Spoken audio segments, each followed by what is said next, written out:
நல்ல ஆண்டவரே, இந்த மாலை வேளைக்காக நன்றியோடு துதிக்கிறோம், ஸ்தோத்திரிக்கிறோம். இந்த நாளிலும் எங்களை கூட்டி சேர்த்த கிருபைக்காக நன்றி சுவாமி. எங்க எல்லாருக்கும் நல்ல சுகம் பலன் கொடுத்து ஜீவனை தந்து இந்த நாளிலும் நாங்க ஐக்கியப்பட நீர் உதவி செய்தீர். நன்றியோடு துதிக்கிறோம், ஸ்தோத்திரிக்கிறோம். இந்த வேலையை நீர் பொறுப்பேற்றுக் கொள்ளும். ஆவியானவர் இந்த நேரத்துல எங்களோடு கூட இடைப்பட்டு உடைய வசனங்களை எங்களுக்கு வெளிப்படுத்தி சுவாமி நாங்க அறிந்து கொள்ள வேண்டிய சத்தியங்களை அறிந்து கொள்ளவும், அந்த சத்தியங்களின்படி நாங்க எங்க வாழ்க்கையில கடைபிடிக்கவும் எங்களுக்கு நீர் உதவி செய்யும். எல்லாத்துக்கும் ஒரு நோக்கம் உண்டு சுவாமி. எதுவும் ஆக்சிடென்டல் கிடையாது. எதைக்கும் பர்பஸ் இல்லாம நீ செய்யறதில்ல. இந்த நாளிலும் எங்களுக்கு உங்களுடைய திருச்சித்தத்தை வெளிப்படுத்தும்படியாக இந்த வசனங்களின் மூலமாக எங்களோடு பேசும்படியாக தாழ்த்தி உடைய கருத்துல ஒப்பு கொடுக்கிறோம். நீர் பொறுப்பேற்றுக்கொள்ளும், வழி நடத்தும். நேசிக்கிற இயேசு கிறிஸ்து மூலமாய் வேண்டிக் கொள்கிறோம் பிதாவே. ஆமென். ஆமென். ஆமென். So welcome to the study of Romans 15th chapter. So இன்னும் ஒரே ஒரு சாப்டர் தான் இருக்கு.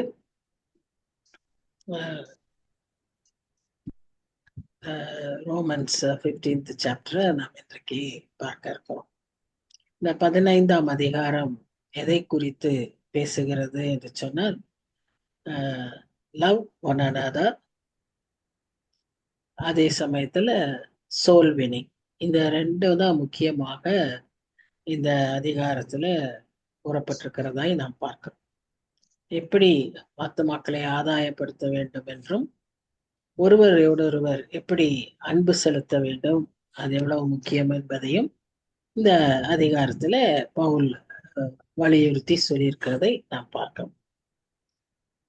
முதல் 4 வசனங்களில how to please one another, அதான் தீம், ப்ளீஸ் ஒன் another. அப்படின்னா, பலமுள்ளவர்களாகிய நாம் நமக்கே பிரியமாய் நடவாமல் பலவீனருடைய பலவீனங்களை தாங்க வேண்டும். நாம செல்ஃபிஷா, நாம ஒருவேளை ஆண்டவர்கிட்ட நல்ல ஒரு உறவில் இருக்கும்போது, போன வாரம் எல்லாம் பார்த்தோம், இந்த நாட்களை குறித்து கொள்வது, உணவு முறைகள், இதையெல்லாம் குறித்து போன வாரத்துல நிறைய பேசணும். செல்ஃப் ரைச்சியஸ்னஸ் பற்றி பார்த்தோம். இப்ப அதே போல இப்பவும் நாம நமக்கே பிரியமானவர்களாய் நாம நடந்து கொள்ளக்கூடாது. நாம் என்ன செய்யணும்? இந்த பலவீனர்னா பிசிக்கலி வீக் பற்றி நம்ம இங்க பேசல, ஸ்பிரிச்சுவலி வீக். சில சமயங்கள்ல சிலருக்கு இந்த வசனங்கள் புரியாம இருக்கலாம். சிலர் அந்த விசுவாசத்துல குறைவு உள்ளவர்களா இருக்கலாம். அப்படிப்பட்ட மக்களுக்கு நாம் என்ன செய்ய வேண்டும்? அவர்களை பலப்படுத்த வேண்டும். அதுதான் இங்க அவர் சொல்றாரு. நம்ம ஒவ்வொருவனும் பிறனுடைய பக்தி விருத்திக்கு ஏதுவான நன்மை உண்டாகும்படி அவனுக்கு பிரியமாய் நடக்கணும். ஒன்று, நாம் கடவுளுக்கு பிரியமா நடக்கணும். இரண்டாவது, மனுஷருக்கு பிரியமானா தவறான எண்ணம் நம்ம எடுத்துக்கொள்ளக்கூடாது. அதாவது இந்த எந்த ஆத்மாவை நாம் ஆதாயப்படுத்தணும்னு நினைக்கிறோமோ அவங்களுக்கு இணக்கமாக, அவங்களுக்கு கொஞ்சம் அட்ஜஸ்ட் பண்ணி, அவங்கள கொஞ்சம் என்கரேஜ் பண்ற மாதிரி நாம நடக்கணும். ஏன்னா கிறிஸ்துவே அப்படித்தான் இந்த உலகத்துல வரும்போது அவர் அவருக்கு நிறைய எதிர்ப்புகள் இருந்தது, நிந்தைகள் இருந்தது. ஆனாலும் அவர் அதை எல்லாம் ஏற்றுக்கொண்டு அவர் அப்படியாக நடந்தார். தேவ வசனத்தினால் உண்டாகும் பொறுமையினாலும் ஆறுதலினாலும் நாம் நம்பிக்கை உள்ளவர்களாய் இருக்கும்படிக்கு முன்பு எழுதியிருக்கிறவைகள்லாம் நமக்கு போதனையாக எழுதியிருக்கு. இதெல்லாம் நமக்கு எதுக்காக எழுதியிருக்குன்னா, இன்ஸ்ட்ரக்ஷன், நமக்கு போதனை. நம்ம வாசிக்கிறோம் இல்லையா, வேத வசனங்கள் எல்லாம் பரிசுத்தாவியானவரால் எழுதப்பட்ட 2 தீமோத்தேயுல நம்ம அப்படி வாசிக்கிறோம். அது எல்லாம் நமக்கு கடிந்து கொள்வதற்கு, உபதேசத்துக்கு, நமக்கு போதனையாக, திருஷ்டாந்தமாக கொடுக்கப்பட்டிருக்கு என்று சொல்லி நம்ம பார்க்கிறோம். அது போல இங்கேயும் நாம அதைத்தான் பவுல் அந்த ரோமர் திருச்சபைக்கு அங்க இருந்த மக்களுக்கு அவர் எழுதுறாரு. அதாவது நம்ம இப்ப நம்முடைய குழந்தைக, நம்ம தேவைகள், நம்முடைய ஆசீர்வாதங்கள், நமக்கு தேவையான காரியங்கள், இதுதான் நம்ம அதிகமா யோசிப்போம். எதையுமே நம்ம எதை பிளான் பண்ணாலும் நம்ம கன்வீனியன்ஸ்க்கு நம்ம பண்ணுவோம். ஆனா நம்ம நேபர்ஸையும் நாம நினைக்க வேண்டியவர்களா இருக்கு. நேபர்ஸ்ன்னு சொன்னா ஜென்டைல்ஸ், நான் பிலீவர்ஸ், அல்லது அஹ், மற்றவர்கள் யாரை ஆதாயப்படுத்துறோமோ நாம நினைக்கிறோமோ, யாரை வழி நடத்துறோமோ அவங்க அவர்களுடைய அவர்களுடைய தேவைகளையும் அவர்களுக்கும் வசதியா இருக்கிறதற்கும் ஏதுவாய் நாம காரியங்களை செய்யணும். சில சமயங்கள்ல நான் பார்ப்பேன், இந்த ஃபங்க்ஷன்ஸ் எல்லாம் வைக்கும்போது அவங்க குடும்பத்துக்கு அவங்க வீட்டாருக்கு அது ஃபங்க்ஷன் சரியான அதுக்கேற்ற ஒரு வசதியா இருக்கிறதா முக்கியமா பார்ப்பாங்க. இப்ப வர வேண்டியவங்க எல்லாம் எப்படி வரணும், அவங்க திரும்பி போறது எப்படி போகணும், அந்த பாதைகள்லாம் சரியா இருக்கா, இதையெல்லாம் கூட அவங்க சொல்லவே மாட்டாங்க. அதை பற்றி அவங்க கரிசனையாவும் இருக்க மாட்டாங்க. அப்படி நிறைய சமயங்கள்ல நான் பார்த்திருக்கேன். சோ அந்த மாதிரி நாம இருக்கக்கூடாது. நாம மற்றவர்களுடைய தேவைகளையும் அவர்களுடைய ஆஹ் நாம அப்படி இருந்தா என்ன செய்வோம் அப்படின்னு நம்ம நினைச்சு அது அவங்களுக்கு நம்ம செய்ய அழைக்கப்படும். அதான் பிலிப்பியர்ல 2ஆம் அதிகாரத்துல அவர் சொல்றாரு, நம்முடைய சுய சித்தத்துக்கு சுய விருப்பத்துக்கு நம்முடைய தேவைக்கு காரியங்கள் செய்யாதபடி மற்றவர்களை முன்னிறுத்தி காரியத்தை செய்யணும் அப்படிங்கிறத பவுல் பிலிப்பியர் நிருபத்திலே எழுதியிருக்கிறாரு. இங்குள்ள ரோமர் நிருபத்திலும் அந்த மக்களுக்கு அவர் சொல்லியிருக்கிறார். சங்கீதம் 69 கொஞ்சம் வாசித்தோம்னா இயேசு கிறிஸ்து எப்படி அந்த நிந்தையை அவர் தனக்காக ஏற்றுக்கொண்டார், நாம என்ன செய்யணும், எப்படி நாமும் நம்முடைய வாழ்க்கையில நடக்கணும் அப்படிங்கறதெல்லாம் நாம அங்க பார்க்கிறோம். சங்கீதம் 69 7 ஒண்ணு மாத்திரம் வாசிக்கிறேன். அது என்ன சொல்லுது அப்படின்னு பாத்தீங்கன்னா,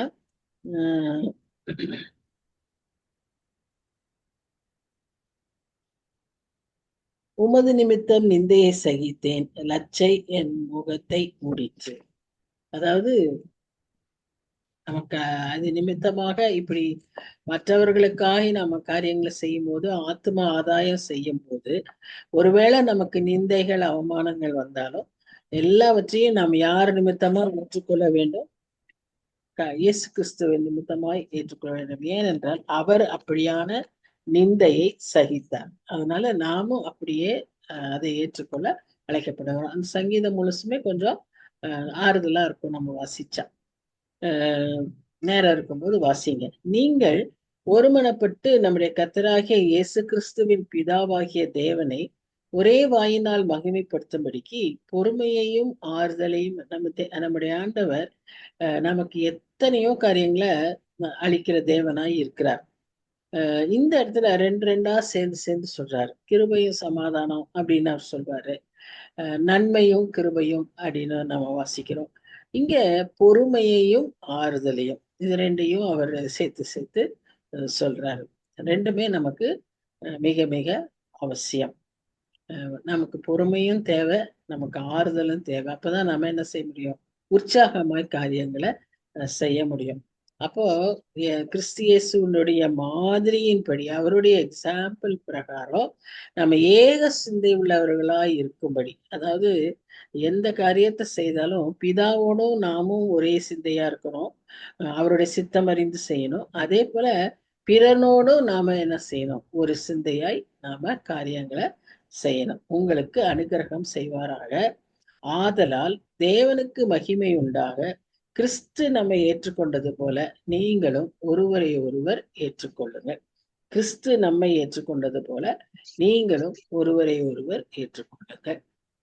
மேலும் பிதாக்களுக்கு பண்ணப்பட்ட வாக்கு தத்தங்களை உறுதியாக்கும்படிக்கு தேவனுடைய சத்தியத்தின் நிமித்தம் இயேசு கிறிஸ்து விருத்த சேதனம் உள்ளவர்களுக்கு ஊழியக்காரன் என்றும், அதாவது நம்மை ஆண்டவர் எப்படி ஏற்றுக்கொண்டாரோ, நாம யாரு, நாம் எம்மாத்திரம், நம்முடைய குற்றங்கள், நம்முடைய பலவீனங்கள், நம்முடைய துரோகங்கள், அடிக்கடி தவறுகிற காரியங்கள் எல்லாவற்றிலுமே அவர் என்ன செய்யறாரு, நம்ம அப்படிப்பட்டவர்களா இருந்தாலும் நம்ம ஒதுக்குறது இல்ல, நம்மகிட்ட அவர் கோபப்படுறது இல்ல. அதுக்குதான் பொறுமை வேணும். அடுத்ததா ஆறுதலாய் நமக்கு என்னன்னா, நம்ம எப்படியா இருந்தாலும் அவர் என்ன செய்யறாரு, நம்ம ஏற்றுக்கொள்ளுது. இதே மனப்பக்குவத்துலதான் நம்ம மற்றவர்களை ஏற்றுக்கொள்ள அழைக்கிறோம்.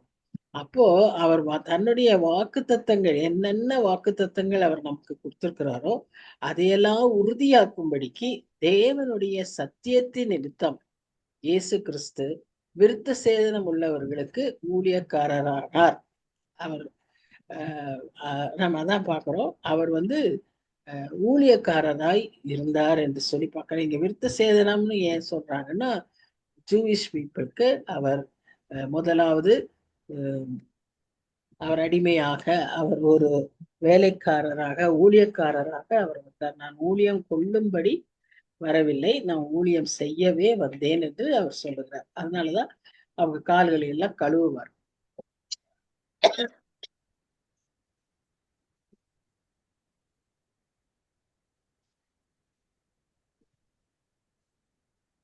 இந்த மாதிரி ஒரு வாழ்க்கை, மற்றவர்களுக்கு முக்கியத்துவம் கொடுத்து வாழ்கிற வாழ்க்கை நாம் வாழும்போது கர்த்தர் அதை ஆசீர்வதிக்கிற தேவனா இருக்கிறார்.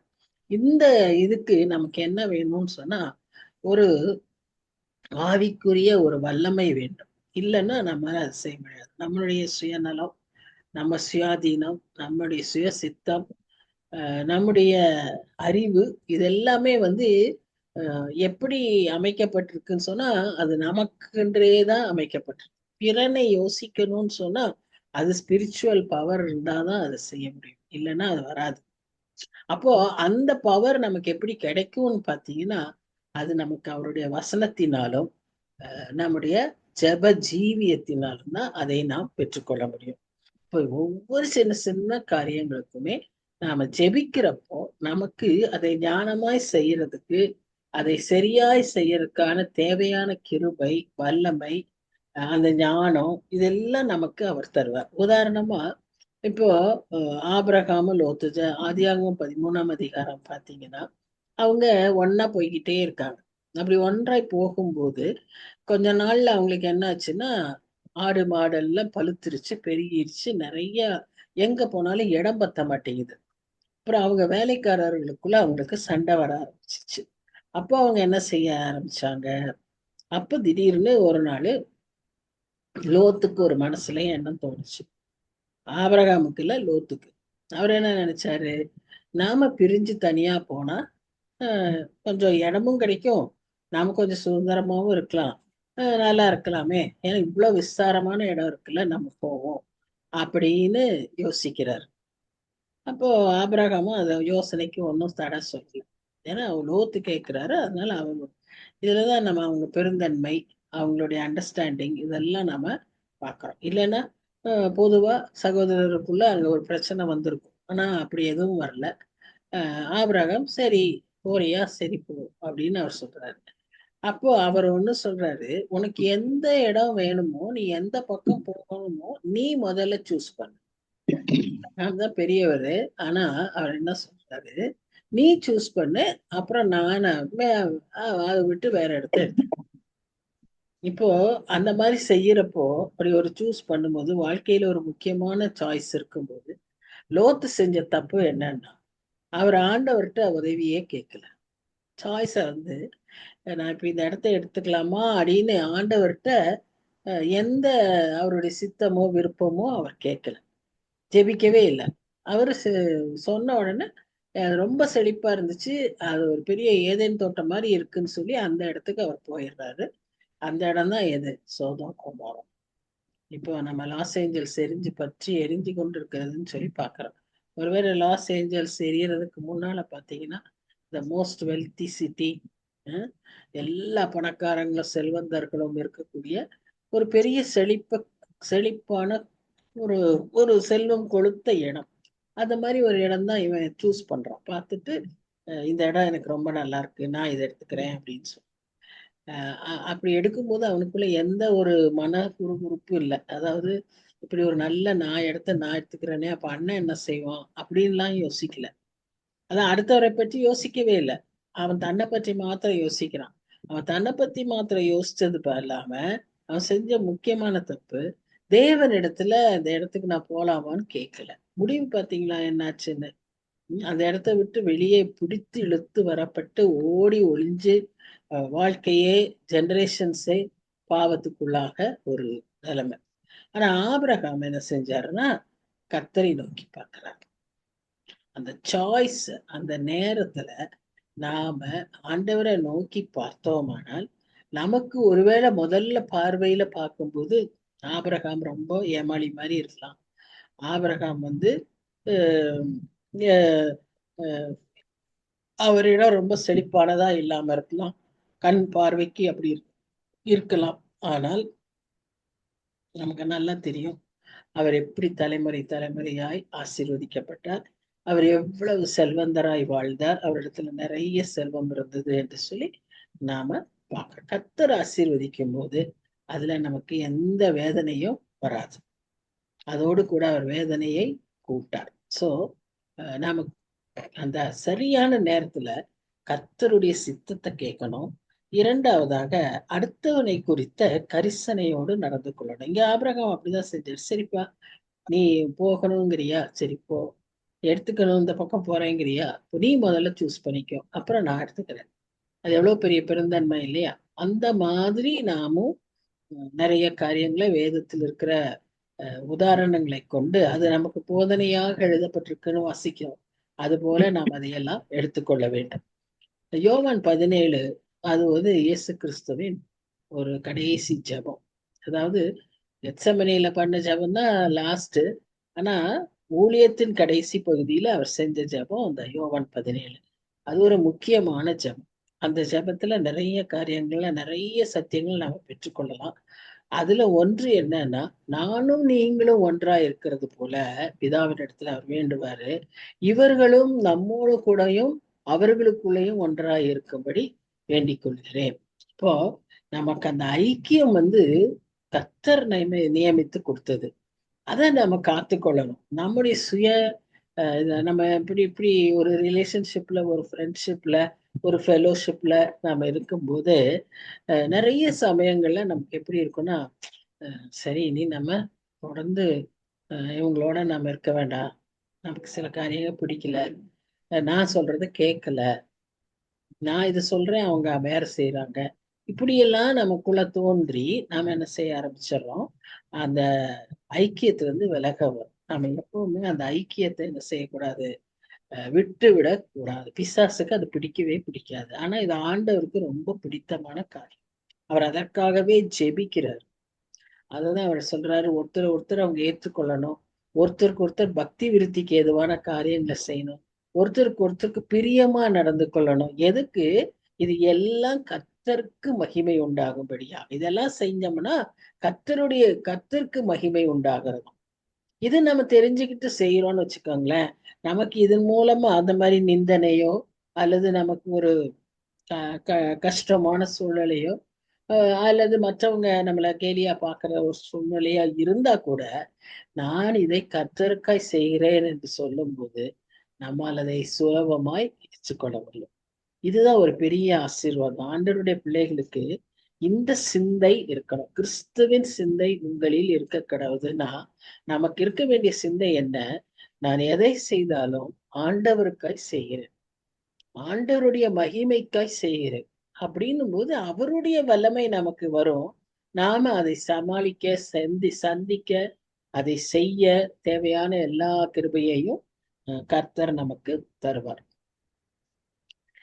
இப்ப அடுத்த பார்ட் எதுன்னு சொன்னா, இயேசு கிறிஸ்துவின் புறஜாதியாருக்கு செய்த ஊழியம். புறஜாதியாரையும் ஆண்டவர் தன்னோடு கூட சேர்த்துக் கொள்கிறார். God is a relationship God. Our God is an inclusive God.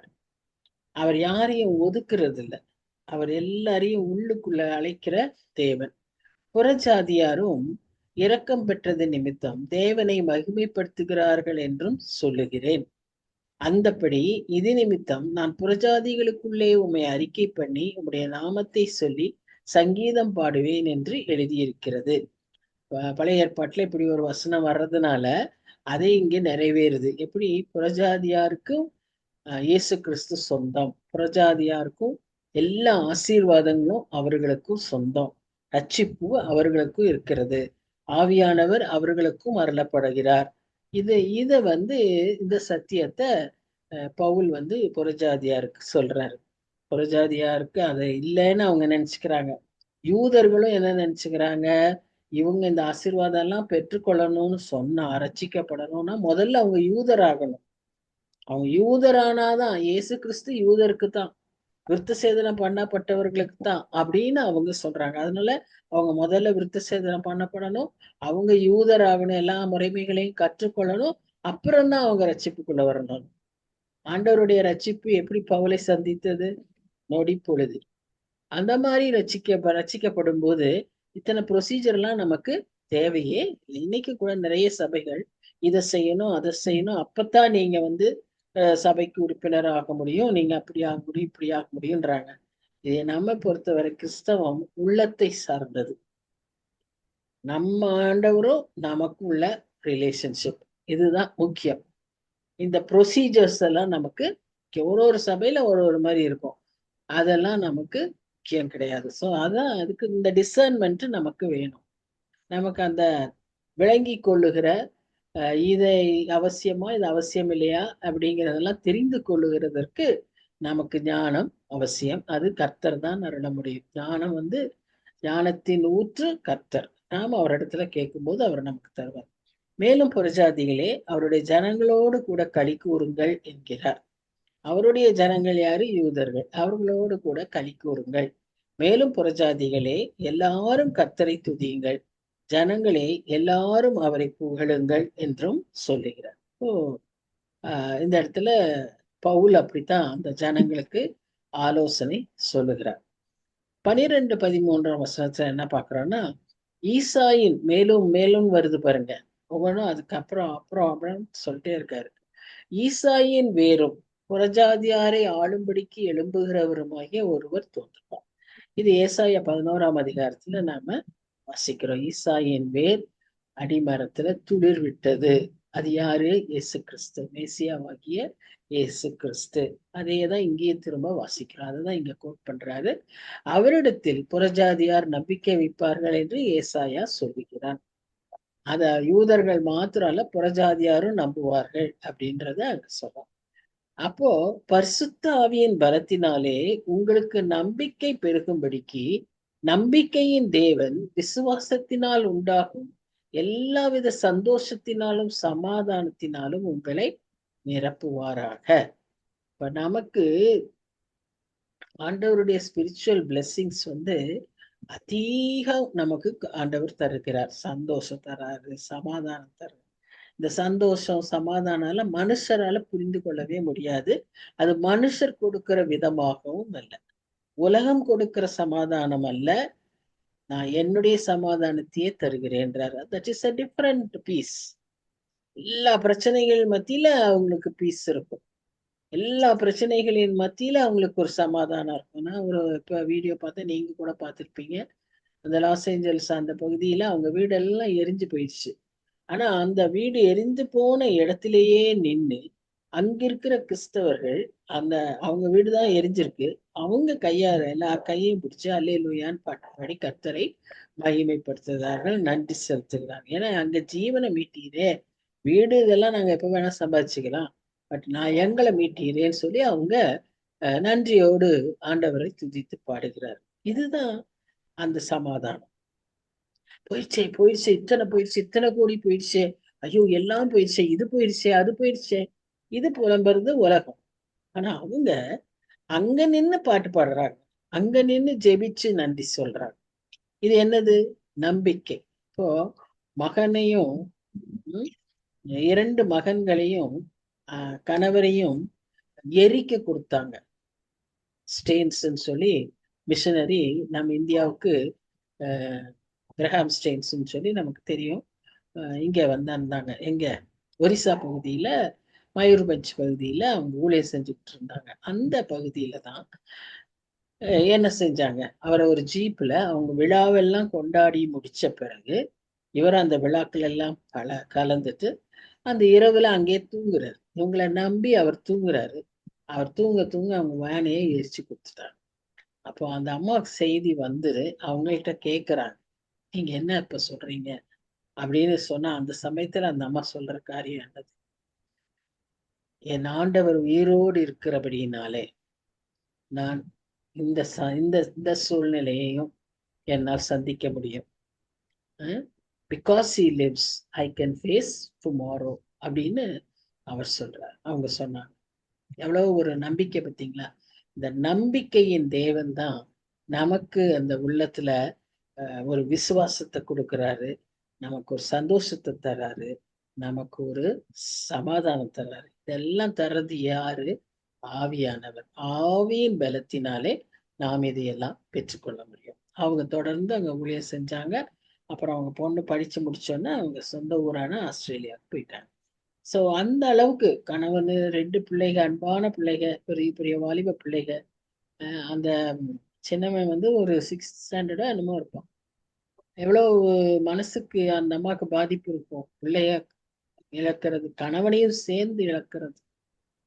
ஆனா கர்த்தருக்காக அதை எல்லாவற்றையும் தாங்கிக் கொள்ளுகிற, அதுலயும் சந்தோஷமாய் சாட்சியாய் நிக்கிற அந்த கிருபைய ஆண்டவர் தான் தருவார்.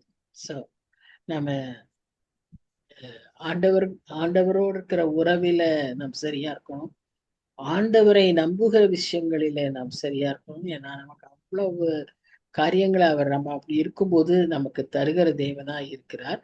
அது மாத்திரம் இல்ல, நம்மை அவர் ஏற்றுக்கொண்டது போல நம் மற்றவர்களை ஏற்றுக்கொள்ளணும். நம்முடைய குற்றங்களையோ நம்முடைய தவறுகளையோ அவர் பார்த்திருப்பாரானால் நாம நிக்கவே முடியாது. நம்முடைய சுபாவம், இயல்பு, இதெல்லாம் நமக்கு தெரிந்ததே மிகவும் மோசம். நமக்கு தெரியாம நம்மகிட்ட சில குணங்கள் இருக்கும். அது ஆண்டவருக்கு தெரியும். நமக்கு தெரிஞ்சது நம்ம அதை பார்க்கும் போதே ஸ்டாண்டர்ட்ல ரொம்ப புவரா இருக்கு. ஆனா அது இல்லாம நமக்கே தெரியாம இதெல்லாம் நம்ம பாவம்னே தெரியாம செஞ்சிருப்போம். அதெல்லாம் ஆண்டவருக்கு தெரியும். அப்போ அப்படி இருக்கும்போது நம்ம என்ன செஞ்சுட்டாரு? அவருடைய அன்கண்டிஷனல் லவ்னால, அன்கண்டிஷனல் ஃபர்கிவ்னஸ்னால நம்மை மன்னித்து ஏற்றுக்கொண்டார். அப்போ நாமும் மற்றவர்களை அந்த விதமாய் ஏற்றுக்கொள்ளணும். நாம வந்து பெர்ஃபெக்டா இருந்ததுனால ஆண்டவர் நம்மை ஏற்றுக்கொள்ளல. நம்ம கிட்ட இருந்த குறைகளை அவர் பார்த்து அவர் ஏற்றுக்கொள்ளல. அவருக்கு ஒரே ஒரு நம்பிக்கை, அவருடைய பிள்ளைகளா நம்ம மாறினோம்னா நாம நிச்சயமா அவருடைய மகிமைக்காய் வாழ்வோம் என்கிற அந்த ஒரு நோக்கத்தோடு அவர் நம்மை ஏற்றுக்கொண்டார். அதுல ஒன்று முக்கியமான நோக்கம் என்ன? மற்றவர்களோடு நாம சரியான ஐக்கியத்துல இருப்பது. இதைத்தான் ஆண்டவர் விரும்புகிறார். இப்ப பாத்தீங்கன்னா, யூதர்கள் புறஜாதியார் மத்தியில ஆண்டவரை மகிமைப்படுத்தினார்கள். யூதர்கள் கிறிஸ்துவை ஏற்றுக்கொண்டு புறஜாதியார் மத்தியில, எல்லா யூதர்களும் ஆகல, ஒரு சின்ன பர்சன்டேஜ் ஆஃப் ஜூஸ், கொஞ்சம் பேர் தான். ஆனா அவங்க ஆண்டவரை ஏற்றுக்கொண்டு அவங்க கிறிஸ்தவர்களாய் மாறி அவர்கள் தேவனை மகிமைப்படுத்தினார்கள். இப்போ அது ஒன்று. இரண்டாவது, புறஜாதியார் திரளானோர், அங்க யூதர்கள் கொஞ்சம் பேர், புறஜாதியார் திரளானோர் ஆண்டவரை ஏற்றுக்கொண்டு யூதர்களோடு சேர்ந்து கர்த்தரை மகிமைப்படுத்தினார்கள். இயேசு கிறிஸ்து புறஜாதியார் மேலும் யூதர்கள் மேலும் தன்னுடைய ஆளுகையை அவர் செய்வார். இதுதான் அவருடைய திட்டம். யாரோ ஒருத்தருக்கு, யூதருக்கு மாத்திரம் கொஞ்சம் பேரு, நிறைய பேரு, இதெல்லாம் அவர் கணக்கு கிடையாது. ஏற்றுக்கொள்கிற அத்தனை பேரும், அவரை விசுவாசிக்கிற ஒவ்வொருவரும், அவரை தொழுது கொள்கிறவர்கள் எத்தனை பேர்களோ அத்தனை பேரும் பிள்ளைகளாகும்படி, அவருடைய நாமத்தை ஏற்றுக்கொள்கிறவர்கள், அவர் விசுவாசிக்கிறவங்க, அவரை வணங்குகிறவங்க, அவரை நம்புகிறவங்க எல்லாரையும் அவர் என்ன செய்யறாரு? ஆண்டவர் சொந்தமாக்கி கொள்கிறார். இப்போ நம்ம என்ன நிறைய செய்தி கேட்டுக்கிட்டே இருக்கிறோம். ஈரான் பகுதியில, பாலஸ்டைனால, இந்தியாவில கூட, குறிப்பா தென்னிந்திய பகுதிகளில நிறைய மக்கள் கிறிஸ்டியன்ஸா மாறிக்கிட்டே இருக்காங்க. மாசா கூட்டம் கூட்டமா கூட்டம் கூட்டமா கிறிஸ்துவர்களாய் மாறிக்கொண்டிருக்கிறார்கள். ஏன்னு சொன்னா அவங்களுடைய சொந்த மதங்களினுடைய வெறுமையை அவர்கள் இந்த நாட்களில அதிகமாய் உணர்ந்து கொள்ள முடியுது. பாதுகாப்பு இல்லை, அதுல வந்து நம்பிக்கையில ஒரு அர்த்தம் இல்லை, அது எல்லாமே பொய் என்பதை இந்நாட்களில அதிகமாய் மக்கள் உணர்ந்து கிறிஸ்துவண்டை திரும்புகிற ஒரு நிலைமை. இஸ்லாம் அதாவது ஈரான், பாலஸ்டைன்ல நிறைய முஸ்லிம்ஸ், அவங்க எல்லாம் ஆண்டவர்கிட்ட திரும்புறாங்க. நம்ம நாட்டுல ரெண்டுமே, முஸ்லிம்ஸும் கிறிஸ்டியன் இந்துஸும் நம்ம நாட்டுல இப்படி ஏற்றுக்கொள்கிறார்கள் என்ற செய்தி நமக்கு கிடைக்கிறது. இதுதான் கடைசி காலம். ஆண்டவர் வருவதற்கு முன்பாக சத்தியம் எல்லாருக்கும் போய் சேரணும் இல்லையா? எல்லாரும் மனம் திரும்பணும். அதுதான் ஆண்டவருடைய திட்டம். அது இன்றைய நாட்கள்ல நிறைவேறி கொண்டிருக்கிறது. இதுக்காக நாமும் அதிகமாய் செபிக்கணும், முயற்சிக்கணும். ஆத்தும ஆதாயம் செய்வது நம்மேல் விழுந்த கடமை. இப்போ புறஜாதியாருக்கு பவுல் என்ன செய்தார் என்று சொல்லி பார்ப்போம். பவுலுடைய அழைப்பே புறஜாதியாருக்கு போய் சத்தியத்தை சொல்றதுதான், சுவிசேஷத்தை சொல்றதுதான். நீங்க அப்போஸ்தலர் நடவடிக்கைகள்ல பாத்தீங்கன்னா பவுல் இயேசு கிறிஸ்துவினால் சந்திக்கப்பட்டு அவர் கண்குருடனா இருந்த போது அனனியாவுக்கு கர்த்தர் சொல்லுவார், அனனியாவை நீ போய் அவனை பாரு, அவனை அவன் கண்களை சுத்தமாக்குன்னு சொல்லும்போது அவன் சொல்லுவான், ஆண்டவரே இவன் என்ன நோக்கத்தோடு இந்த ஊருக்கு வந்திருக்கான் தெரியுமான்னு ஆண்டவருக்கு அனனியா சொல்லுவான். நிறைய சமயம் நாம இப்படிதான் செய்யறோம் இல்ல? நம்ம திட்டங்கள் நமக்கு தெரிஞ்சதை போய் ஆண்டவர்கிட்ட சொல்லிட்டு.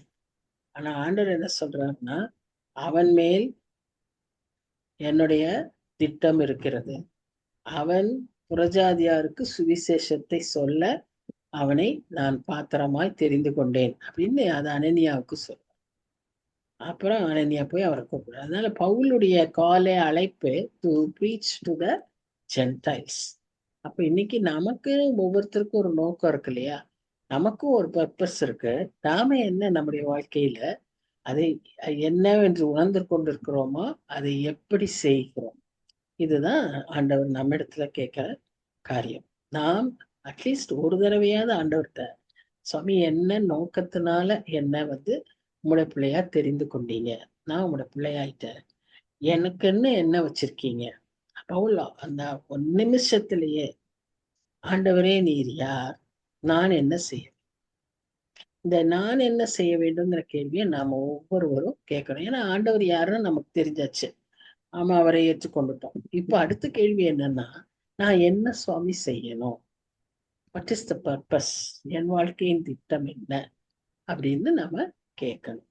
அப்ப இங்க நம்ம பார்க்கிறோம், என் சகோதரரே நீங்கள் நற்குணத்தினால் நிறைந்தவர்களும் சகல அறிவினாலும் நிரப்பப்பட்டவர்களும் ஒருவருக்கொருவர் புத்தி சொல்ல வல்லவர்களுமாய் இருக்கிறீர்கள் என்று நானும் உங்களை குறித்து நிச்சயித்திருக்கிறேன்.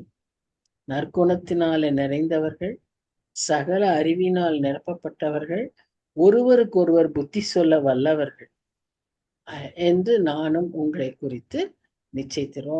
ரோமர் பட்டணத்துல ரோமன்கிற பட்டணத்துல இருக்கக்கூடிய யூத கிறிஸ்தவர்கள் புறஜாதியார்களுக்கு பவுல் சொல்றாரு, முக்கியமா புறஜாதியாருக்கு இப்ப சொல்றாரு, நீங்களும் எப்படி இருக்கீங்க, நற்குணத்துல நிறைந்தவர்கள், குட் கேரக்டர், உங்களுக்கும் கர்த்தரை பற்றியும் மற்ற காரியங்களை குறித்த சகல அறிவினால் நீங்கள் நிரப்பப்பட்டவர்கள், ஒருவருக்கொருவர் நீங்க புத்தி சொல்ல வல்லவர்கள். எப்படி நீங்க சொல்லணும்னு உங்களுக்கு தெரியும். அந்த மாதிரி ஒரு ஆலோசனை சொல்லக்கூடிய கவுன்சிலர்ஸ் நீங்க தான், நல்ல ஒரு கவுன்சிலர்ஸாகவும் இருக்கீங்க. நானும் உங்களை குறித்து அவ்விதமாய் நிச்சயித்திருக்கிறேன்.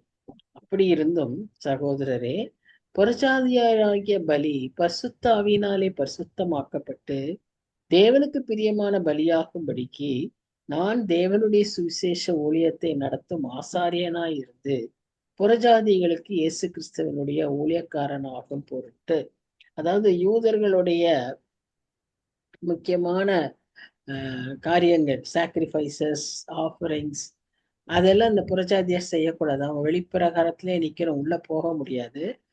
அவர் இப்ப அதுக்காக தான் சொல்றாரு, தேவன் எனக்கு அளித்த கிருபையினாலே உங்களுக்கு ஞாபகப்படுத்தும்படிக்கு இவைகளை நான் அதிக தைரியமாய் எழுதினேன். சோ உங்களுக்கு நான் இப்ப என்ன சொல்ல வரேன்னு சொன்னா, நான் அந்த கிருபையை பெற்றுக்கொண்டேன்.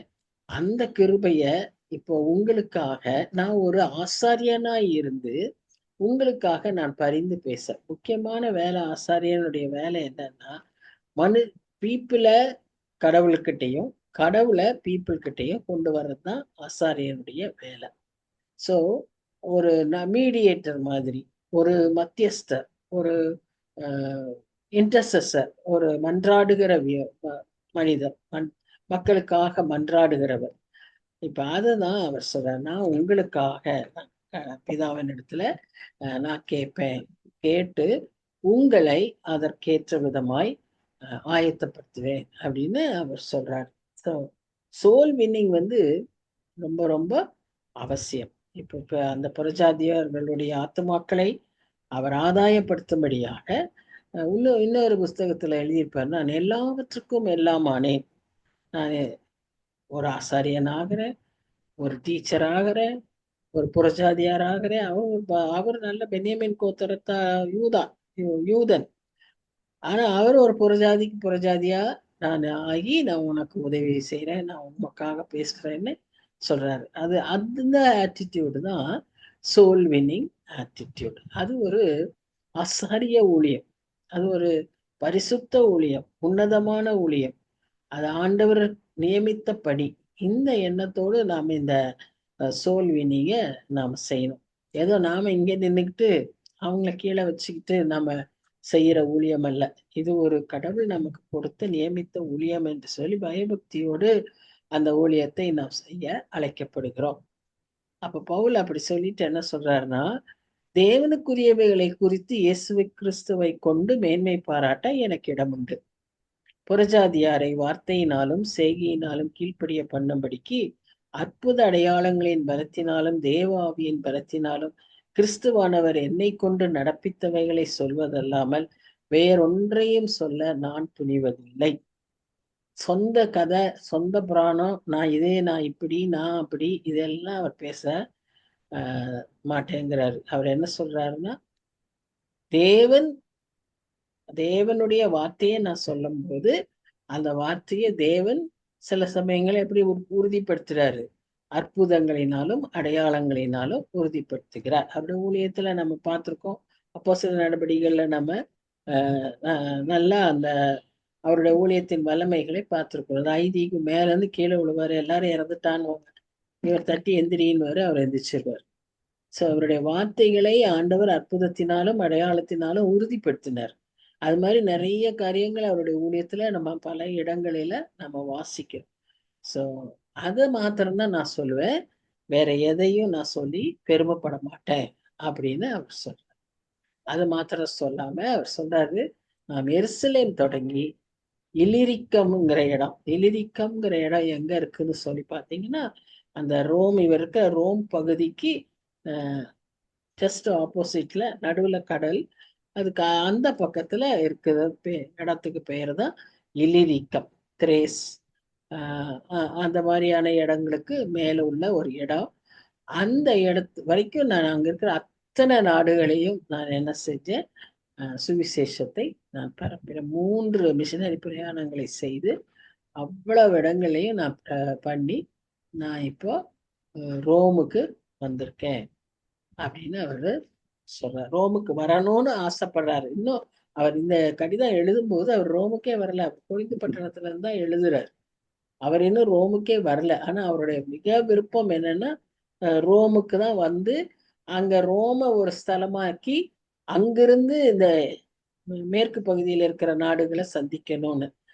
இந்த பக்கத்துக்கு தான் அவர் எங்க வச்சிருந்தாருன்னு சொன்னா, அந்தியோகிங்கிற இடத்துல அவர் அந்த இடத்துல ஹெட் குவார்டர்ஸா வச்சுக்கிட்டாரு. அங்கிருந்து தான் அந்த 3 பிரயாணத்தை போனார்.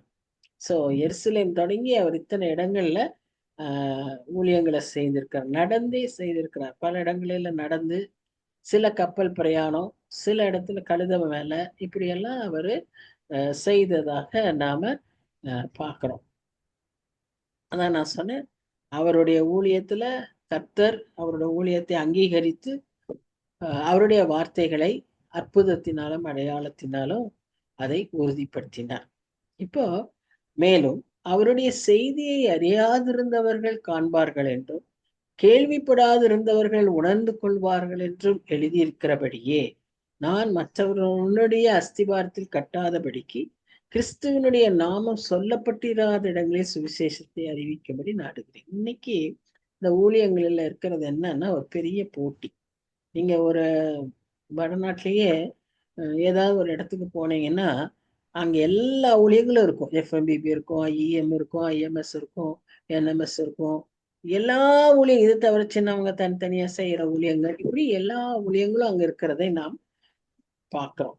ஆனாலும் இவர் ஒரு வார்த்தையை நம்புறாரு. என்னது அது? வசனத்தை பிடிச்சுக்கிறாரு. என்னது? அவருடைய செய்தி அறியாதிருந்தவர்கள் காண்பார்கள் என்றும், கேள்விப்படாதிருந்தவர்கள் உணர்ந்து கொள்வார்கள் என்றும் எழுதியிருக்கிறபடி, பழைய ஏற்பாட்டுல நம்ம இப்ப சொல்றோம் அது என்ன இடம், எந்த வசனம்னு.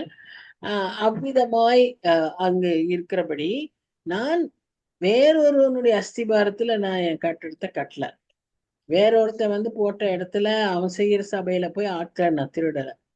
புது இடத்துல நான் போய் அது சொல்ல போறேன். சொல்லப்பட்டிராத இடங்களில சுவிசேஷத்தை, எவ்வளவு ஒரு ஒரு தெளிவான நோக்கத்தை அறிந்த கிறிஸ்துவினுடைய சிந்தையுள்ள ஒரு ஊழியத்தை அவர் செய்கிறார் என்பதை நாம் பார்ப்போம். இதெல்லாம் நம்ம அவருடைய ஊழியத்திலிருந்து நாம் கற்றுக்கொள்ள வேண்டியது.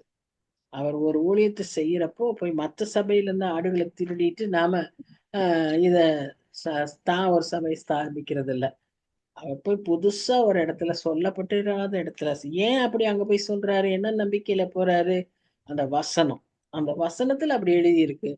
அப்ப அதை நிச்சயமா கர்த்தர் என்ன செய்வார்? எனக்கு உறுதிப்படுத்துவார். ஏசாயா 52:15 வசனம் பின்பகுதியில நீங்க பாத்தீங்கன்னா, அது அந்த இந்த பக்கத்தோட முடிஞ்சிடும். அது திருப்பி பாத்தீங்கன்னா அடுத்ததுல மேல இருக்கும். அந்த வசனத்தின்படி அவர் அதை சரி. இப்ப நாம நம்மளோட ஊழியத்தை, நாம் செய்கிற செயல்களை எல்லாவற்றுக்கும் இந்த வசனத்தின் ஆதாரம் நமக்கு தேவை. சோ அவர் அப்படிதான் அவர் இதை செய்தார். தெரிவிக்கப்படாததை அவர்கள் காண்பார்கள், கேள்விப்படாததை அவர்கள் அறிந்து கொள்வார்கள். அந்த நம்பிக்கையில தான் அவர் என்ன செய்யறாரு? ஊழியத்தை அவர் செய்யறார். அடுத்த வசனம் என்ன சொல்லுதுன்னா, நான் இந்த ரோமுக்கு வரணும்னு சொல்லி பல முறை நான் அதுக்காக முயற்சித்தேன். ஆனாலும் தடைப்பட்டேன். ஒவ்வொரு முறையும் அவர் புறப்படும் போது அவர் இங்க போகணும், அங்க போகணும், அவரை வந்து என்ன செஞ்சிருவாங்க, ஆவியானவரே தடுத்து பல இடங்களில டிலே ஆகும். இப்படியே அவரால் அங்க போகவே முடியல. நான் இப்ப இங்க வர்றதுக்கும் நான் அநேக வருஷமாய் மிகுந்த விருப்பம் உண்டாயிருக்கிறபடினாலும் அவர் ஒரு திட்டம் போட்டிருக்காரு. ஆனா அந்த திட்டம் நிறைவேறாது. நமக்கு தெரியும். அப்போ நடவடிக்கைகள்ல நம்ம வாசிக்கும் போது அவருடைய வாழ்க்கையின் கடைசி பகுதியில தான் அவர் அவர் அங்க போனாரு. அப்போ நம்ம இங்க என்ன பாக்குறோம்? நான் ஸ்பானியா தேசத்துக்கு பிரயாணம் பண்ணுகையில் உங்களிடத்தில் வந்து உங்களை கண்டு கொள்ளவும், உங்களிடத்தில் சற்று திருப்தி அடைந்த பின்பு அவ்விடத்திற்கு உங்களால் வழி அனுப்பப்படவும் எனக்கு சமயம் கிடைக்கும் என்று நம்பியிருக்கிறேன்.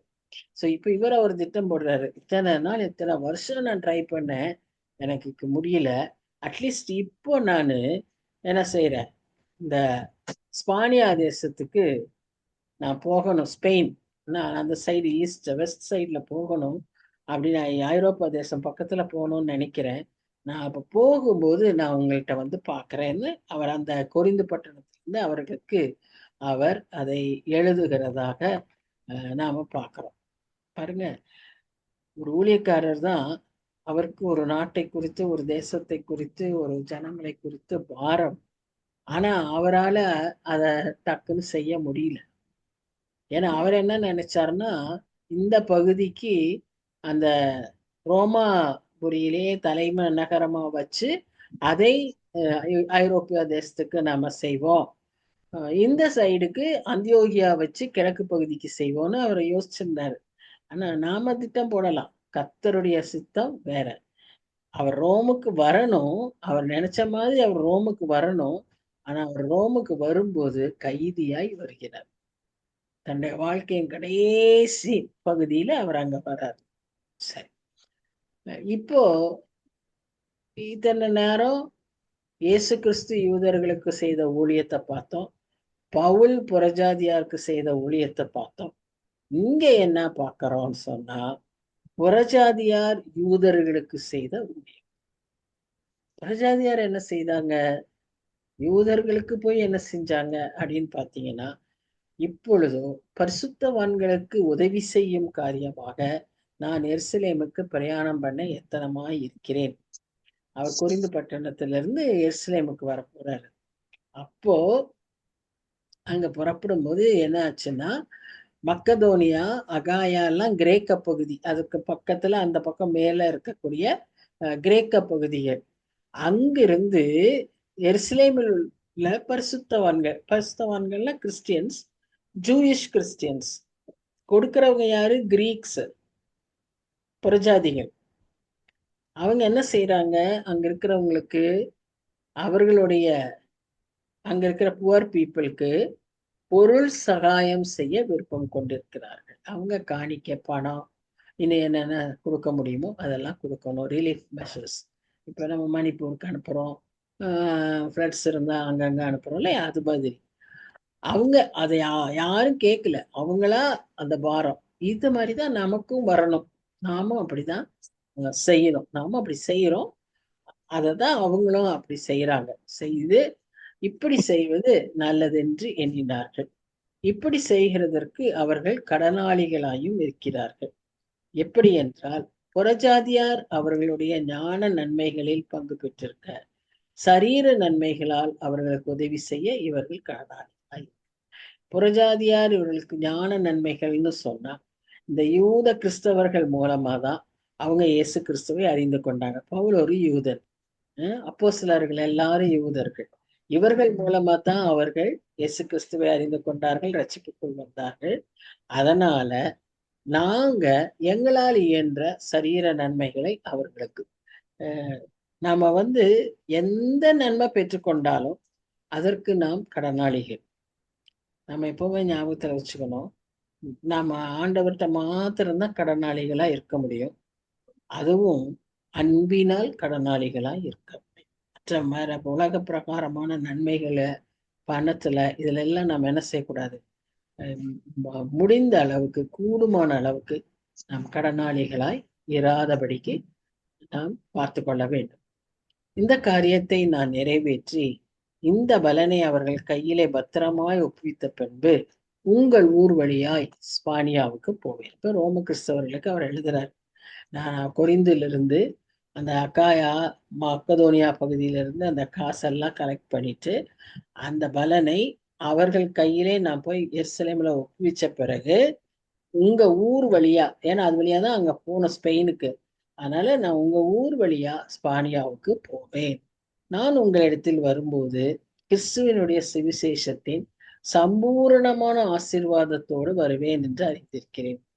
இவர் சொன்னது, இவர் விருப்பம், இதெல்லாம் அது உண்மை. அது நிறைவேறிச்சு. சம்பூர்ணமான ஆசீர்வாதத்தோட எல்லா வேலையும் முடிச்சிட்டு அவர் அங்க வராரு. ஆனா வரும்போது விடுதலையாய் வரவில்லை, கைதியாய் அங்கே தான். சோ இதுதான் அவருடைய முக்கியமான ஒரு எண்ணம். சரி, இந்த கிரேக்க மக்கள் அவங்க இப்படி தியாகத்தோடு அந்த காணிக்கையெல்லாம் கொடுத்தாங்க இல்லையா? அது எதை குறிக்கிறது அப்படின்னு பாத்தீங்கன்னா, யூதர்களுக்கு புறஜாதியார் ஆகவே மாட்டேங்கிறாங்க. ஆனா புறஜாதியார் இந்த காணிக்கை கொடுக்கறதின் மூலமாக யூதர்கள் மேல் அவர்கள் வைத்திருக்கிற அன்பு, அவர்கள் கடன்பட்டிருக்கிற அந்த நன்றி, அந்த உணர்வை அவர்கள் வெளிப்படுத்துகிறார்கள். அடுத்ததா, உண்மையாகவே அன்றைக்கு யூதர்கள் மிகவும் தரித்திரத்தில் இருந்தார்கள். எருசலேமில் இருந்த யூதர்களுக்கு வறுமை இருந்தது. அவர்கள் தேவையுள்ள நிலைமையில இருந்தாங்க. அந்த நிலைமையில அந்த காணிக்கையை கொடுத்தாங்க. இப்ப பாருங்க, நாமும் இந்த மாதிரி சில காணிக்கைகளை எல்லாம் செலுத்தும் போது எந்த நோக்கத்தோடு கொடுக்கிறோம் என்பதை நாம் யோசிக்கிறோம். இதற்கும் நமக்கு வேதமே போதிக்கிறது. இந்த மாதிரி சிந்தனைகளோடு நாம் அந்த உதவியை செய்ய வேண்டும். அடுத்தது அவங்க என்ன செஞ்சாங்கன்னா, நம்ம இப்படி கொடுத்தோம்னா அவங்களுக்கு நம்ம மேல ஒரு நல்ல எண்ணம் வரும், அப்புறம் நமக்குள்ள ஒரு நல்ல ஐக்கியம் இருக்கும் அப்படிங்கிற அந்த நோக்கத்துக்காக அதை கொடுத்தார்கள். கடைசியா அவங்க அவர்கள்ட்ட இருந்து அந்த ஞான நன்மையை பெற்று கொண்டதுனால தங்களால் முடிந்த சரீர நன்மைகளை அவர்களுக்கு அவர்கள் கொடுக்கிறதாய் நாம் பார்க்கிறோம். சரி, இப்போ கடைசியா என்ன பார்க்கிறோம்னா, மேலும் சகோதரரே, தேவ சித்தத்தினாலே நான் சந்தோஷத்துடனே உங்களிடத்தில் வந்து உங்களோடு இளைப்பாறும்படியாக யூதேயாவில் இருக்கிற அவிசுவாசிகளுக்கு நான் தப்புவிக்கப்படும்படிக்கும் நான் எருசலேமில் உள்ள பரிசுத்தவான்களுக்கு செய்ய போகிற தர்ம சகாயம் அவர்களால் அங்கீகரிக்கும்படிக்கும் நீங்கள் தேவனை நோக்கி செய்யும் ஜெபங்களில் நான் போராடுவது போல நீங்களும் என்னோடு கூட போராடுங்கள். நம்முடைய கர்த்தராகிய இயேசு கிறிஸ்துவின் நிமித்தமும் ஆவியானவருடைய அன்பின் நிமித்தமும் உங்களை வேண்டிக் கொள்கிறேன். சமாதானத்தின் தேவன் உங்கள் அனைவரோடு கூட இருப்பாராக. ஆமென். பாருங்க, அவர் எழுதும்போது அவர் என்ன சொல்றாரு பாருங்க. இதை நான் வாங்கிட்டு வரேன், இதெல்லாம் அவங்களுக்கு சொல்லிட்டு ஒவ்வொரு ஸ்டெப்பையும் கொடுத்து ப்ரேயர் பாயிண்டா நீங்க இதுக்கெல்லாம் ஜெபிங்கன்றாரு. ஃபர்ஸ்ட் என்ன சொல்றாரு, நான் சந்தோஷமா உங்களோட கூட வந்து கொஞ்சம் ரிலாக்ஸ் பண்ணணும், ரெஸ்ட் பண்ணணும், உங்களோட டைம் ஸ்பெண்ட் பண்ணணும். அது அவருக்கு இஷ்டம். அவருக்கு மனுஷரோட தங்கி இருந்து அந்த ஸ்பிரிச்சுவல் ஃபெலோஷிப் அவருக்கு ரொம்ப ரொம்ப இஷ்டம். எபேசு மக்களுக்காகவும் அப்படித்தான் அவர் செலவு செய்தார். அதே மாதிரி இந்த ரோமரோடு அவர் இருக்கணும்னு ஆசைப்படுறாரு. அடுத்தது அவர் என்ன சொன்னாரு, நான் அங்க இருக்கிற அவிசுவாசிகளுக்கு நான் தப்பு வைக்கப்படணும். நான் இப்ப யூதேயாவில போய் இந்த எருசலேம்ல இருக்கிற பரிசுத்தவான்களுக்கு நான் உதவி செய்ய போனேன்னா மத்த அங்க இருக்கிற அவிசுவாசிகள்லாம் என்ன செய்வாங்க, என்ன அட்டாக் பண்ணுவாங்க. ஏன்னா அவங்களுக்கு மாத்திரம், கிறிஸ்தவங்களுக்கு மாத்திரம் போய் செய்யானு. ஏன்னா இவன் யூதன், இவன் இத்தனை நாள் அவங்களோட ஒருத்தனா இருந்தான். இப்போ இவன் ஆண்டவரை ஏத்துக்கொண்டு மாறிட்டான். இப்ப இவன் வந்து கிறிஸ்தவங்களுக்கு மாத்திரம் உதவி செய்யறான் அப்படின்னா மற்றவங்க கோவப்படுவாங்க. அதனால நான் அதற்கு தப்பிக்கப்படணும், இதுக்காக ஜெபிங்க. அடுத்தது அவர் என்ன சொல்றாரு, அந்த நான் கொடுக்கிற பணத்தை அவங்க ஏற்றுக்கொள்ளணும். இவங்க எல்லாம் யூதர்களாச்சா, பணம் கொடுத்தவங்க பூரா கிரேக்கருங்க, புறஜாதியார். அவங்க பணத்தை இவங்க ஏற்றுக்கொள்ளணும். நான் இவ்வளவு தூரம் எடுத்துட்டு போறேன், அவங்க அதை அக்செப்ட் பண்ணணும். இதுக்காக ஜெபிங்க. இதுக்கெல்லாம் நான் ஜெபிக்கிறேன், என்னோடு கூட சேர்ந்து நீங்களும் ஜெபிங்க. நம்மளாட்டமே அவர் எழுதுறாரு பார்த்தீங்களா. இதுதான் ஒரு அன்பின் ஆவிக்குரிய ஐக்கியம். நம்ம இப்படிதான் ஒருத்தருக்கு ஒருத்தர் சொல்லிக்கிறோம், நான் இதெல்லாம் செய்யறோம், இதை செய்ய போறோம், நீங்களும் எனக்காக ஜெபிங்க, நம்ம சேர்ந்து ஜெபிப்போம், உங்களுக்காக சில காரியங்கள் இப்படின்னு நம்ம பண்றோம்ல. அதே மாதிரிதான் அவரும் என்ன செய்யறாரு, போராடி ஜெபிக்கும்படியாய் அவர்களிடத்துல வேண்டிக் கொள்கிறார் என்று சொல்லி நாம பார்க்கிறோம். அந்த அந்த ஆங்குவிஸ்ட் பிரேயர், போராடி ஜெபிக்கிறது. இயேசு கிறிஸ்து கெத்சமனியில போராடி ஜெபித்தார். அவர் ஜெபித்ததை பற்றி கொடுக்கப்பட்டிருக்கிற அந்த கிரேக்க வார்த்தையவே தான் இந்த இடத்துல யூஸ் பண்ணியிருக்காங்க. அப்படின்னா அந்த அளவுக்கு நான் அவங்க போராடி ஜெபிக்கணும். ஏன்னா எதிர்ப்புகள் அந்த அளவு பெரிதா இருக்கும் என்று பவுல் அறிந்திருக்கிறார். இதெல்லாம் நம்ம பார்க்கும்போது எது நமக்கு ஞாபகத்துக்கு வருது அப்படின்னு சொன்னா, வில்லியம் கேரி பெரிய மிஷனரி, அவரோட கூட வந்தவர் ஃபுல்லர். இவங்க 2 பேரும் நம்ம நாட்டுக்கு வர்றாங்க. நம்ம நாட்டுக்கு வரும்போது கல்கத்தா பகுதியில தான் அவங்க வந்து இறங்குறாங்க. சரியா? இந்த நாட்டை பற்றி அவங்க எல்லா தகவலும் தெரிஞ்சிருக்காங்க. இவ்வளவு விக்கிரகங்கள் இருக்கு, இவ்வளவு சமூக அநீதிகள் உண்டு. அவங்க முக்கியமா அறிந்து கொண்டது இந்த குழந்தை திருமணங்கள், இந்த விதவை சதி சதி என்கிற ஒரு திட்டம். இது அப்படின்னா என்னன்னா, ஹஸ்பண்ட் இறந்துட்டா ஒய்ஃபையும் அந்த கட்டையில வச்சு எரிச்சிருவாங்க. ஸோ இப்படிப்பட்ட நிலைமைகள் எல்லாம் இருக்கக்கூடிய நாட்டுக்கு நான் போறேன். அங்க போய் நான் ஆண்டவரை பத்தி நான் சொல்ல போறேன்.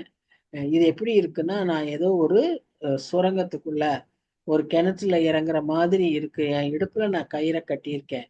மேல இருந்து முதல்ல ஃபுல்லர், அவருடைய கூட இருக்கிற சக ஊழியர், அவர்கள் இழுக்கணும். அதோடு கூட நீங்க எல்லாரும் சேர்ந்து எனக்காக அந்த கயிறை பிடிச்சு இழுங்க. அப்பதான் நான் பத்திரமா உள்ள போயிட்டு அங்க வேலையை முடிச்சுட்டு பத்திரமா வெளியே வருவேன் அப்படின்னு அந்த வில்லியம் கேரி சொன்னார். அதே மாதிரிதான் இப்ப பவுல் எப்படி அந்த மக்கள்கிட்ட வேண்டிக் கொள்ளுங்கள்னு ஜெபிச்சாரோ, அதே ஜபத்தை தான் அந்த வில்லியம் கேரியும் அன்றைக்கு அவர் செய்ததாய் நாம் பார்க்கிறோம். சரி, அப்போ அவங்க பண்ணின ஜபத்தையெல்லாம் ஆண்டவர் கேட்டாரு. ஒண்ணு, இவங்க சந்தோஷமா வந்து அங்க இளைப்பாறணும்னு நினைச்சாரு.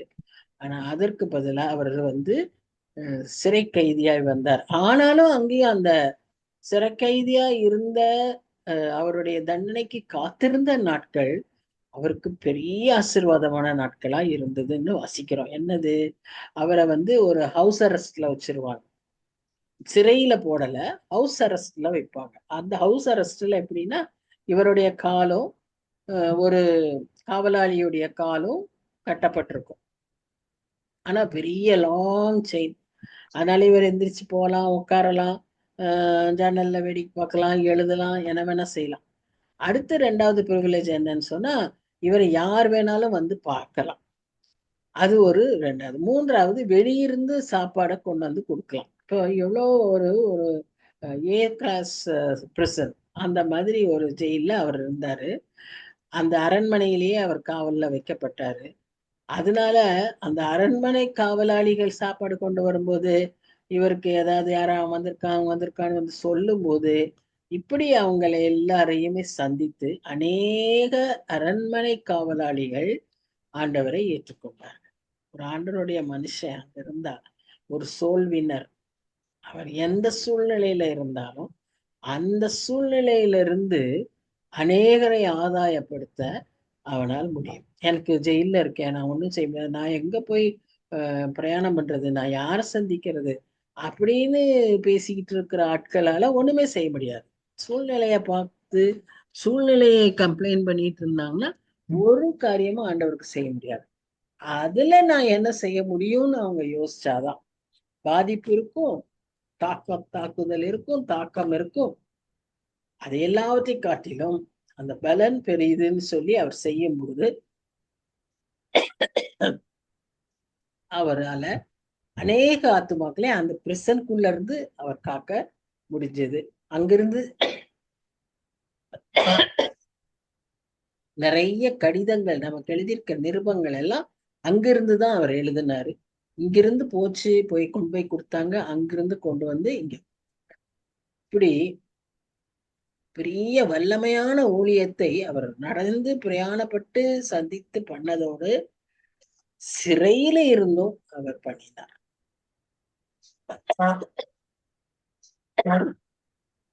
கர்த்தர் அவருடைய ஜபத்தையும் அவருடைய திட்டத்தையும் சித்தத்தையும் நிறைவேற்றினார். இவர் வந்து கைதியா அங்க ரோமுக்கு வராரு. ஆனா அவருடைய வருகையை எப்படி எழுதியிருக்காங்கன்னா வெற்றியின் வருகை அப்படின்னு சொல்ற.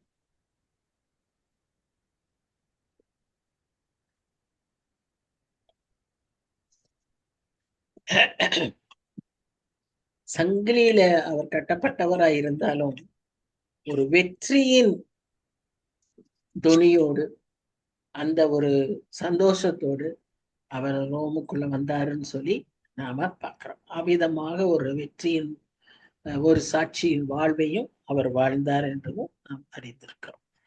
ஸோ இவ்விதமாக இந்த 15ஆம் அதிகாரத்துல நாம பவுல் வந்து அந்த ரோமருக்கு எழுதும்போது எப்படி எழுதியிருந்தாருன்னு சொன்னா, முதல்ல ஜூஸ்க்கு கொடுக்கப்பட்ட ஊழியம், செய்யப்பட்ட ஊழியம், புறஜாதியாருக்கு செய்யப்பட்ட ஊழியம், சேர்ந்து இவங்க புறஜாதியார் யூதர்களுக்கு செய்த ஊழியம். இப்படியாக இந்த முழு அதிகாரமும் ஆண்டவருடைய திட்டத்தை நாம் பார்க்கிறோம். ஆத்தும ஆதாயம் எப்படி செய்யணும், எந்த சூழ்நிலையும் செய்ய முடியுங்கிறத இந்த இதுல பார்த்தோம். அதுக்கு அடிப்படையா வேத அறிவும் ஜப ஜீவியமும் அவசியமா இருக்கிறது என்றும் நாம் பார்த்தோம். ஜெபி. நல்ல தாப்பினே, நன்றி செலுத்துகிறோம் சுவாமி. இதோ இந்த நாளிலே இந்த 15ஆம் அதிகாரத்துல கூட ஆண்டவரே நீர் எங்களுக்கு கற்றுக் கொடுத்த இந்த முக்கியமான பாடங்களுக்காக நாங்கள் நன்றி செலுத்துகிறோம். பிறரை நேசிக்கும்படியாகவும் பிறருக்கு முக்கியத்துவம் கொடுத்து வாழ்க்கையில எங்களை அந்த சிச்சுவேஷன்ல நிறுத்தி நாங்க எல்லாவற்றையும் யோசித்து செய்யவும், எல்லா காரியத்திற்கும் முதலாவது உம்முடைய சித்தத்தை அறிந்து செய்யவும் இந்த நாளில எங்களுக்கு நீர் போதித்தீர் சுவாமி. அதோடு கூட ஆண்டவரை கஷ்டப்படுறவர்களுக்கு உதவி செய்ய, அதே சமயத்துல எல்லாவற்றுக்காகவும் நாங்க ஜெபிக்க, நாங்க செய்யறது நல்ல காரியம்தான். ஆனா அந்த நல்ல காரியத்தை ஆண்டவரே அதை நீர் ஆசீர்வதிக்கணும்னு சொல்லி நாங்க முதலாவது அதற்கு ஜெபிக்க, எதை செய்தாலும் உங்களுடைய நாம மகிமைக்கென்று செய்ய கற்றுக்கொள்ள, அதை முன்னிறுத்தி செய்யும் போது அதுல பெரிய விளைவுகள் ஏற்படும் என்று அறிந்து கொள்ள இந்த நாளில எங்களுக்கு நீர் உதவி செய்தீர் சுவாமி. நல்ல விருப்பங்கள் எங்களுக்கு இருக்கலாம், ஆனா எல்லா சமயமும் அது அந்த நேரத்துல நீர் அங்கீகரிக்கிறது இல்லை என்பதையும் பவுலின் வாழ்க்கையில பார்த்தோம். அவர் இந்த ஸ்பானியாவுக்கு போறதுக்கு போது ரோமுக்கு போயிடணும்னு அவர் நினைச்சாரு. விடுதலையோடு நான் போவேன்னு நினைச்சாரு. ஆனா எல்லாம் திசை மாறி பற்பல காரியங்கள் நேரிட்டு கடைசியாக ஒரு கைதியாக தான் அந்த ரோமுக்கு அவர் வந்தார். ஆனா அங்கேயும் அவரை நீர் அவ்வளவு அருமையா பயன்படுத்தினீர் சுவாமி. இதையும் நாங்க எங்க வாழ்க்கையில ஒரு பாடமாய் கற்றுக்கொள்ள உதவி செய்யும். நாங்க நல்ல விருப்பங்களா இருக்கலாம், ஊழியத்துக்கு ஏற்ற ஆண்டவருக்கு பிரியமான காரியங்களா தான் நாங்க நினைச்சிருக்கலாம். ஆனா அதை நாங்க நீர் அங்கீகரிக்காம செய்யக்கூடாது சுவாமி. அநேக சமயங்கள்ல நீர் அதை அங்கீகரிக்காமலும் இருக்கிறீர் என்பதை நாங்க இந்த நாட்கள்ல உணர்ந்தோம். இதையெல்லாம் நாங்க கற்றுக்கொள்ள, இவ்வளவு ஆவிக்குரிய பாடங்களை நாங்க அறிந்து கொள்ள எங்களுக்கு உதவி செய்தீர். நன்றியோடு நாங்க உண்மை துதிக்கிறோம், உண்மை ஸ்தோத்தரிக்கிறோம். அபியாசிக்க எங்களுக்கு கிருபத்தார். சமயம் வாய்த்தாலும் வாய்க்காவிட்டாலும் எப்படியாவது ஆத்துமாக்களை ஆதாயப்படுத்துகிற பணியில ஆண்டவர் இந்த கடைசி நாட்கள்ல எத்தனையோ எச்சரிப்புகளின் மூலமாக எங்களோடு நீர் பேசிக்கொண்டே இருக்கிறீர். இது எதனால் நடந்தது, இது ஏன் எங்களுக்கு நேரிடல, இது ஏன் அவங்களுக்கு நேரிட்டுச்சு, இதெல்லாம் நாங்க யோசிக்காதபடி சுவாமி, இதில் இருக்கும்போது இப்படிப்பட்ட காரியங்களின் மூலமாக எங்களுடைய தனிப்பட்ட ஜீவியத்தை சரி செய்து கொள்ளவும், மன்னிப்பை பெற்றுக்கொள்ளவும், மனம் திரும்பவும், மற்றவர்களையும் ஆண்டவரே நாங்க அந்த விதமான ஆயத்தத்துக்குள்ளாக கொண்டு வரவும், அதே சமயத்துல இன்னும் உண்மை அறியாத ஜனங்களுக்கு நாங்கள் அறிவிக்கவும் எங்களுக்கு கிருபத்தார். அதனால நீர் கொடுத்திருக்கிற பெரிய வாக்குத்தத்தம், அவர்கள் அறிந்து கொள்வார்கள், அவர்கள் தேவனை தேடுவார்கள்.